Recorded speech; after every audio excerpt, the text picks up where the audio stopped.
ಹಾಡು ಮಾಡಿದಾರು ಅಂತ ಕಂಪ್ಲೇಂಟ್ ಕೊಟ್ಟಿದ್ದಾರೆ. ಏನು ಹೆಸರು ಕೇಳ್ತಾರೆ? ದೂರು ಕೊಟ್ಟಿದ್ದಾರೆ. ಯಾರು ಯಾರು ಇವರಿಗೆ ದೂರು ಕೊಟ್ಟಿದ್ದಾರೆ. ನಾನೇ ಕೊಟ್ಟಿದ್ದೀನಿ ದೂರು. ದೂರು ಕೊಟ್ಟಿದ್ದೆ ನಾವು. ನೋಡಪ್ಪ ಅಂತೆಕಂತೆ ನನ್ನ ಜೊತೆ ಮಾತಾಡಕ್ಕೆ ಹೋಗ್ಬೇಡ. ನಾನು ಯಾರಿದ್ರೆ ಹೇಳು, ನನಗೆ ಸಾಕ್ಷಿ ಕೊಡು. ದೂರು ಕೊಟ್ಟಿದ್ದೆ. ನಾನೇ ದೂರು ಕೊಟ್ಟಿದ್ದೀನಿ. ನನಗೆ ಕೇಳಿದ ತಕ್ಷಣ ದೂರು ಕೊಟ್ಟಿದ್ದೀನಿ. ಮತ್ತೆ ಯಾವ್ರ ಹೆಸರು ಬರುತ್ತೆ ಇವ್ರ ಹೆಸರು ಬರುತ್ತೆ ಅಂತ ಇದು ಒಳ್ಳೇದಾ ನೀನು ಕೇಳೋದು ಈ ರೀತಿ? ಮತ್ತೆ ದೂರ ಎದಕ್ಕೆ ಕೊಡ್ತಾರೆ?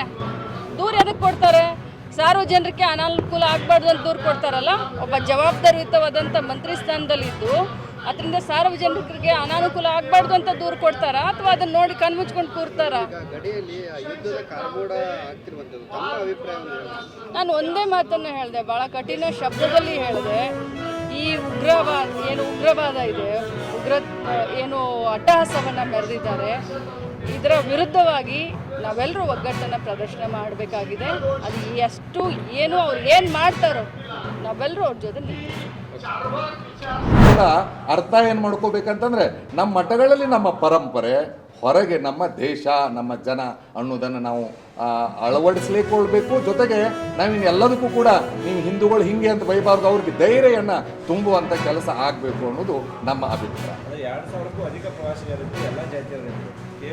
ನಾನು ಹೇಳ್ತಾ ಇರೋದು, ನಾನು ಮಾತನಾಡುವುದು ಕಾವ್ಯ ಹಾಕಿದ್ದೀನಿ ಅಂತಂದರೆ ನನ್ನ ಹಿಂದೂ ಪರಂಪರೆಯನ್ನೇ ಕಾಪಾಡೋದು ನನ್ನ ಧರ್ಮ.